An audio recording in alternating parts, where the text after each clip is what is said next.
ሰላም ጤና ይስጥልኝ እንዴት ናችሁ? ለዚህ ቻናል አዲስ ከሆናችሁ ሰብስክራይብ በማድረግ ቤተሰቦቼ እንድትሆኑ ጋብዛለሁ። ቪዲዮ ላይክ በማድረግ ጀምሩት። እንዲሁም ቪዲዮውን አይታችሁ ስትጨርሱ የእናንተን ሀሳብ አስተያየት ኮሜንት ላይ አስቀምጡልኝ። እንግዲህ ዛሬም እንደተለመደው በአዲስ ቪዲዮ መተናል ማለት ነው። እንግዲህ ዛሬ ሩታ ወደ ቡታጅራ ለመሄድ ወስናለች ማለት ነው። እንግዲህ ወደ ቡታጅራ ለመሄድም ስታስብ ያው መታ ልትወስዳት የፈለገችው አክስቷ ነች። አክስቷ ገነት መሰለኝ ስሟ፣ ከተሳሳትኩ ይቅርታ። እንግዲህ ገነት ሩታን ወደ ቡታጅራ ለመውሰድ መታለች ማለት ነው። ያው ሩታ እንግዲህ ቤተሰቦቿን ለመጠየቅ በዛውም ትንሽ ረፍት ለማድረግ ከሰሞኑ ግርግርም ራሷን ገለል ለማድረግ እንዲሁም ደግሞ መጪው በዓል ስለሆነ በዓልንም ከቤተሰብ ጋር ለማሳለፍ አስባለች ማለት ነው።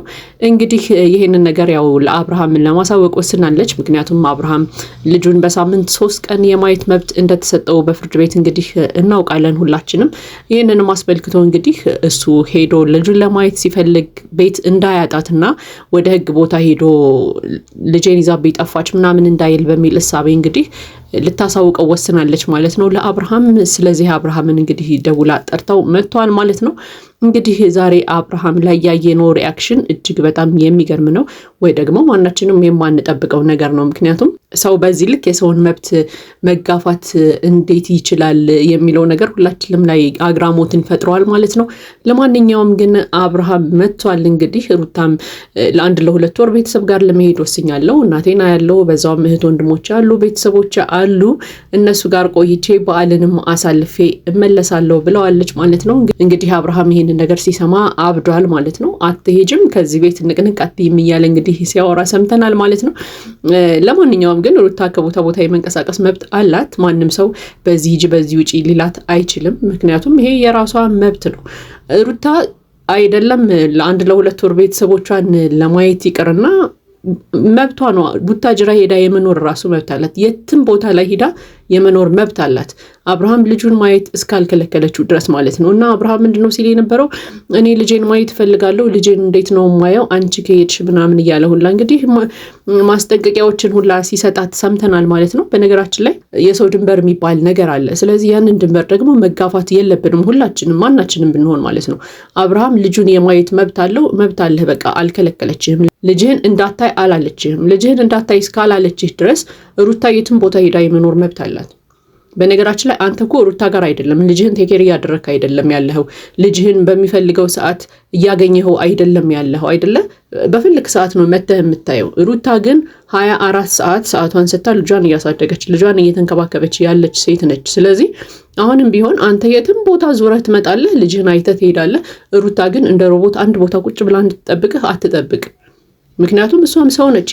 የፈለገችበት የመሄድ የፈለገችበት ቦታ ደርሳ የመመለስ መብት አላት። በተለይ ደግሞ እናቷ ቤት እንዴ አንተ እኮ ሩታን 2 ዓመት ወይ 3 ዓመት ይሆናል ልታቃት የምትችለው ሩታን። እናቷ እኮ ናቸው እዚህ ድረስ ያሳደጓት።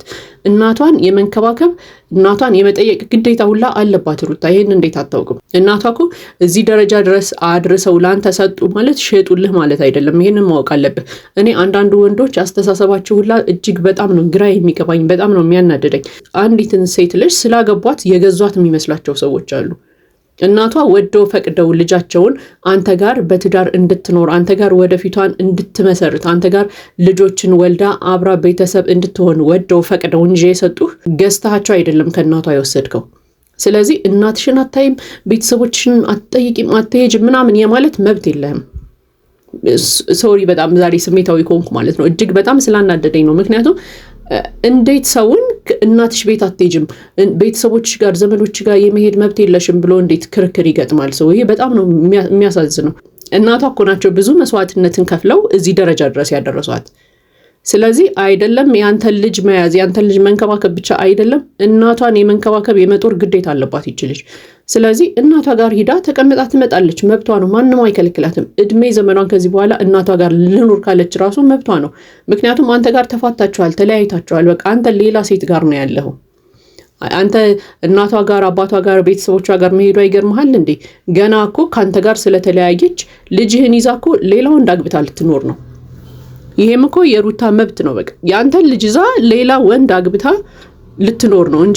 ልጅህ በእንጀራ አባት ገና ያድጋል። ይሄ ነው እንደ ገረማ አንተ። ስለዚህ አንዳንድ ጊዜ የምንከለክለውን ነገር ምናምን ራሱ ማሰብ መቻል አለብን ብዬ አምናለሁ። በቃ ልጅህን ማየት ነው የፈለከው ሂደህ ማየት ትችላለህ። 2 ወር መታገስ ማትችል ከሆነ ለ2 ወር ቡታጅራ እየተመላለስክ ይኸው በቃ ጎብኘው። ከዛ በተረፈ ግን እዚህ ሲመጣ ማየት ትችላለህ፣ ቡታጅራ ድረስ መሄድ ከከበደህ ማለት ነው። ነገር ግን አንተ ቡታጅራ ድረስ መሄድ ከብዶሃልና ሩታ እንደ እስረኛ አንድ ቤት ውስጥ ቁጭ ብላ ልጇን ስትንከባከብ ታሽጋተዋል ማለት ግን መብት የለም። እንደዛ አይነት አስተሳሰብ ያላችሁ ሰዎች ካላችሁ እጅግ በጣም ነው የሚያሳዝነው። በተለይ ወንዶች በቃ አብዛኛው ወንድ እንደዛ አይነት መብት ያለው ይመስለዋል። በቃ ሚስቱን ካገባ በኋላ ከቤተሰቦቿም ከማንም በዙሪያዋ ካሉ ሰዎች በሙሉ ንጥልጥል አድርጎ ብቻዋን ማስቀመጥ የሚችል የሚመስለው ሰው አለ። እሷም ሰው ናት። እሺ እሷም ሰው ናት። አንተ ቤተሰቦችህን እንደምታገኝ እህትህን ወንድሞችህን ምናምን እንደምታገኝ የፈለክበት ቦታ ሄደህ እንደምትዝናና አሁን ላይ ደግሞ የፈለክበት ቦታ ሄርሜላ ጋርም ሄዳችሁ እንደምትዝናኑት ምናምን እንደዛ አይነት ላይፍ ሩታም ይገባታል። ከዛ በዘለለ ግን እናቴ ጋር ልሂድ፣ እናቴን ልጠይቅ፣ እህቶችን ወንድሞችን ማየት አለብኝ ስላለች ብቻ የትም ቦታ የመሄድ መብት የለሽም የምትል ከሆነ ይሄ እጅግ በጣም ነው የሚያስቀው። እውነት ለመናገር ምንድነው ሲላት የነበረው መጨረሻ ላይ ነው ዛሬ ንደሪና ነገ ፖሊስ ጣቢያ ሄደን ፖሊስ የሚወስንልንን ነገር እናያለን ምናምን እያለ ሁላ ነበር። ፖሊስ ጣቢያ ብትሄድ እርግጠኛ ሆኜ የምነግር ፖሊሶቹ ራሱ ይስቁብሃል። በቃ ፖሊሶቹ ራሱ ከት ብለው ነው የሚስቁት። ምን ማለት ነው? 12 ታስቀምጣት እኮ መብት የለህም ነው የሚሉ። በተለይ ደግሞ ተፋታችሁ ማለት ነው። በትዳር ሆናችሁ እንኳን ባሏ ብትሆን አሁን ላይ ባሏ ብትሆን እንኳን እሺ በቃ የትም እንዳትሄጂ ምናምን የሚል ሀሳቦችን ልታነሳላት ትችላለህ። ግን ተፋተህ ጥላት ከወጣህ በኋላ በየብቻ እየኖራችሁ ባላችሁበት ሁኔታ ልትቆጣጠራት እኮ ማንዴት የለህም፣ አንተ መብትም የለህም። ሩታን የትም ሂዳ የትም ቦታ ትግባ አንተ የመቆጣጠር መብት የለህም። ስለዚህ አንዳንድ ጊዜ የምናነሳቸውን ሀሳቦች ራሱ መለስ ብለን ብናስበው መልካም ነው የሚል ሀሳብ አለኝ። አንተ የትም ቦታ ዙረህ የትም ቦታ ሄደህ እንደምትመጣው ሁላ ሩታም እንደዛ የማድረግ መብት አላት። አንተ ሌላ ሴት ጋር እንደሄድክ ሁላ ሩታም ሌላ ወንድ ጋር የመሄድ መብት አላት። አንተ ሌላ ሴት ልታገባ እንዳሰብክ ሁላ ሩታም ልጇን ይዛ ሌላ ወንድ አግብታ የመኖር መብት አላት። ከዛ በዘለለ ደግሞ ሩታ ቤተሰቦቿን ሂዳ ጠይቃ አይታ የመመለስ መብት አላት። ልጅህን አታይም ብላ እስካልከለከለች ድረስ ማለት ነው። ስለዚህ አብርሃም ወደ ህሊናህ መለስ ብትል መልካም ነው የሚል ሀሳብ አለኝ። አንተ እንደፈለክ የትም ቦታ እየሄድክ እሷን ግን ልጅህን ጠባቂ ብቻ አድርገህ የማስቀመጥ መብት የለህም። ምክንያቱም ተፋታችኋል። አንተና ሩታ ተፋታችኋል ነው ወይስ አሁን መፋታታችሁን አላመንክበት ከሆነ ንገረን። ባታምንበትም ባሏ ብትሆን ራሱ ይህን ነገር የመከልከል መብት የለህም። ጭራሽ ተለያይታችሁ ተፋታችሁ የየራሳችሁ ኑሮ እየኖራችሁ ባላችሁበት በዚህ ጊዜ ደግሞ ጭራሽ የምታገኛቸውን ሰዎች ልትመርጥላት የምትሄድበትን ቦታ ልትወስንላት አትችልም። ሩታ መብቷ ነው የትም ቦታ የመሄድ አይደለም ጠይቃ የመመለስ የመኖር መብት አላት። የትም ሀገር ላይ ሂዳ የመኖር መብት አላት። እሷም በሚመቻት ሀገር ላይ ማለት ነው። ሰው ልጅህን ከፈለክ ይሄድክ ታያለህ፣ አለቀ፣ በተወሰነልህ መሰረት ማለት ነው። ለማንኛውም ግን አንዳንድ ጊዜ መብትና ግዴታችንንም ብንለይ መልካም ነው የሚል ሀሳብ አለኝ። እንግዲህ ይሄ የኔ ሀሳብ አስተያየት ነው። የእናንተን ሀሳብ አስተያየት ኮመንት ላይ አስቀምጡልኝ። ለዚህ ቻናል አዲስ ከሆናችሁ ሰብስክራይብ በማድረግ ቤተሰቦቼ እንድትሆኑ ጋብዛለሁ። ቪዲዮውን ላይክ በማድረግ አበረታቱን። መልካም ጊዜ ይሁንላችሁ።